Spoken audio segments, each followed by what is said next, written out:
Today I am talking about 5 homemaking habits that really make a difference. My name is Melissa and I blog at avirtuouswoman.org and ahometomake.com.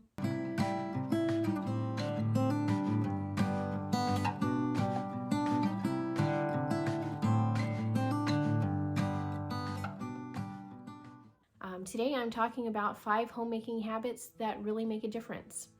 And I know that these homemaking habits make a difference because, basically, a lot of the things that I have learned as a homemaker, I've learned the hard way. So these habits are things that I know really do make a difference because I have experienced the opposite of when, I don't do these things, how much harder life is. And having been a homemaker for over 32 years now, I really want to encourage you to think about ways that you can improve as a homemaker, that you can learn new skills. So as a homemaker, it's really important to learn to be self-disciplined so that even when you don't feel like doing things, you get them done anyway. Self-discipline is when you do the things that you know you need to do, even when you don't feel like it. So even if your motivation is low and you don't feel like doing something, because you have established a routine, because you have learned to be self-disciplined in your homemaking, it's a lot easier to go ahead and do those things even if you don't feel like it. I've known a lot of homemakers over the years who really struggle with time management, who struggle with procrastination, who struggle with clutter and messy spaces in their home. By cultivating good habits, you can stay on top of your responsibilities easier, and you can prevent yourself from becoming overwhelmed. Although I have to say, and I will probably talk about this in a later video, if you are feeling overwhelmed on a consistent basis and you feel like your life is out of control, you may have a problem with setting boundaries and not just self-discipline. So we'll talk about that because I have definitely gone through homemaker burnout, and I'll talk about that in another video. But today I wanted to talk about cultivating good habits. So establishing homemaking habits that make a difference in your daily routine will improve your overall productivity. And it's not necessary for us as homemakers to be productive all of the time. It's certainly okay to sit down and rest. It's okay to take a break. It's okay to take a day off. It's okay to do things that you enjoy, and you need to do those things. Those are things that you need to do so that you are taking care of yourself. Those things are important. So being productive is not necessarily the goal, but the goal is to be productive in a way so that you're managing your time, your space, your energy in a way that works for you instead of against you.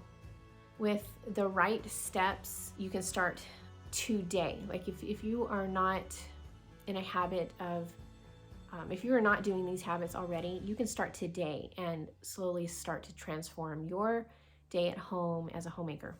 So the first thing on the list of good habits that you can cultivate as a homemaker that really do make a difference is to get up in the morning and begin your day with some Bible time and prayer.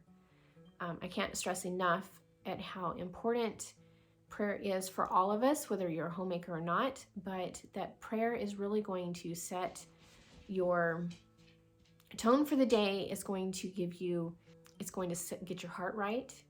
It's going to help you feel more patient with your children, with your husband. It's going to, you can talk to God and ask Him to lead your day and to help you really, make sure that the things that you're doing during the day are in line with what He would have you to do. You can talk to God about whatever is on your heart, but it's just such an important way to start the day that I highly encourage you to begin your day in the Word of God and spending time in prayer. The second homemaking habit that really makes the difference is to get up and get dressed. I have found that the key to wanting to get up and get dressed and start my day is knowing that I'm more productive if I am dressed and ready to meet the day. If I'm up and dressed, if I feel good about my appearance, I'm going to be more productive at home. I am going to be, ready to meet a guest who comes to the door unexpectedly. I'm not going to feel like I'm in a panic if I'm still in my pajamas when somebody pops in. It really does, and it just makes me feel better about myself. When I look in the mirror, for me personally, if I feel like a slob, I'm more likely to be lazy. I mean, just being honest. So I don't know how it is in your world, but when I'm still in my pajamas at 4 o'clock in the afternoon, I'm less likely to be productive.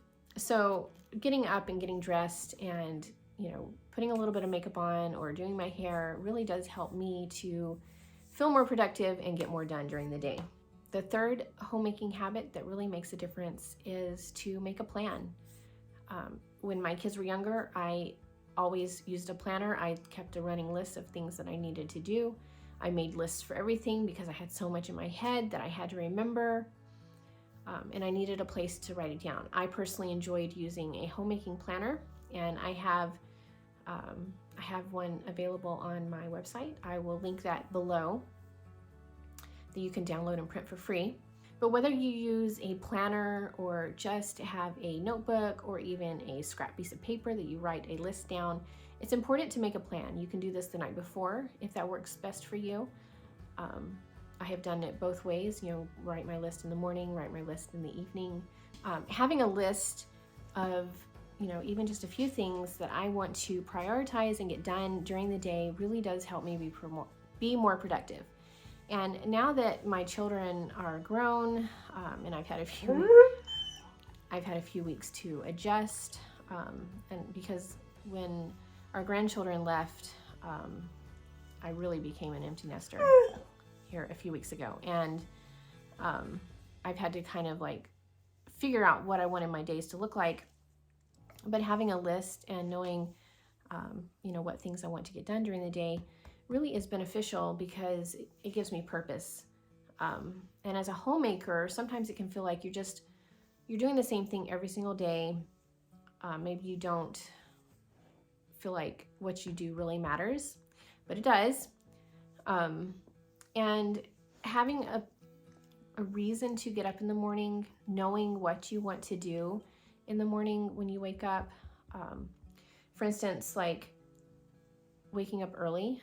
It's harder to get up in the morning if you don't have a plan of what you're going to do during those early morning hours. It really does help to have a list of things, or at least some sort of plan of what you want to do during that time. Number 4 is maintaining a cheerful spirit. And this is something that I'm so passionate about. I've talked about this many times before. My mom was always the most cheerful, pleasant person. She was such a wonderful homemaker. And she really taught me the importance of being cheerful for my family. A positive attitude not only uplifts your own mood, but it also creates a welcoming atmosphere in your home.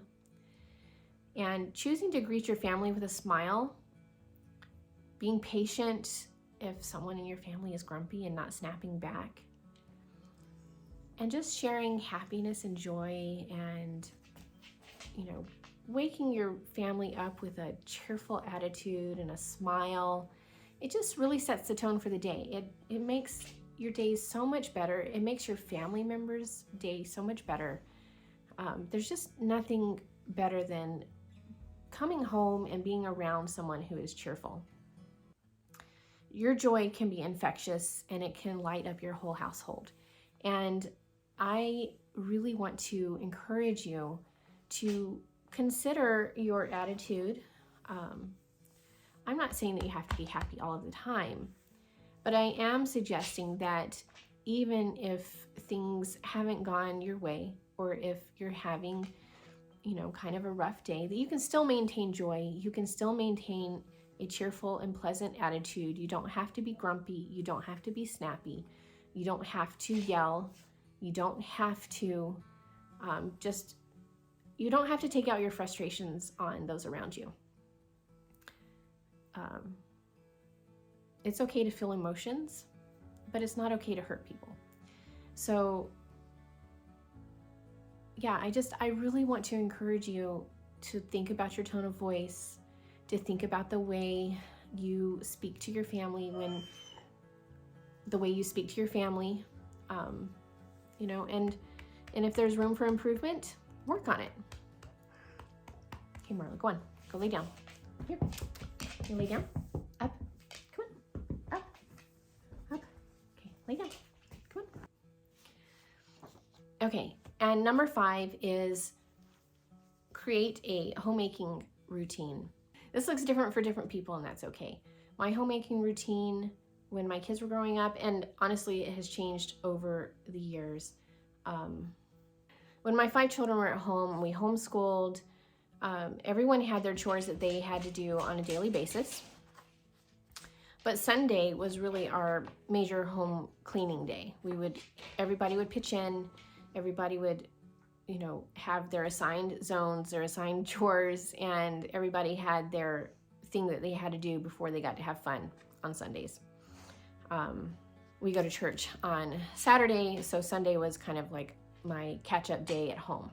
But tackling the same chores at the same time each day or the same day of the week can really help you manage your tasks and prevent you from feeling overwhelmed. Staying on top of your daily chores, staying on top of your weekly chores, doing things before they get really bad, like just doing things when they need to be done instead of waiting until it's a disaster, is so helpful. And believe me, I know this from experience. There have been way too many times over the years when my house has just felt completely overwhelming, and I have another video talking about how to clean your house when you feel overwhelmed by the mess. I think that as homemakers, we grow in our homemaking as long as we are striving to do better and striving to improve our systems, striving to improve our routines. You're going to improve as a homemaker. Things will get easier.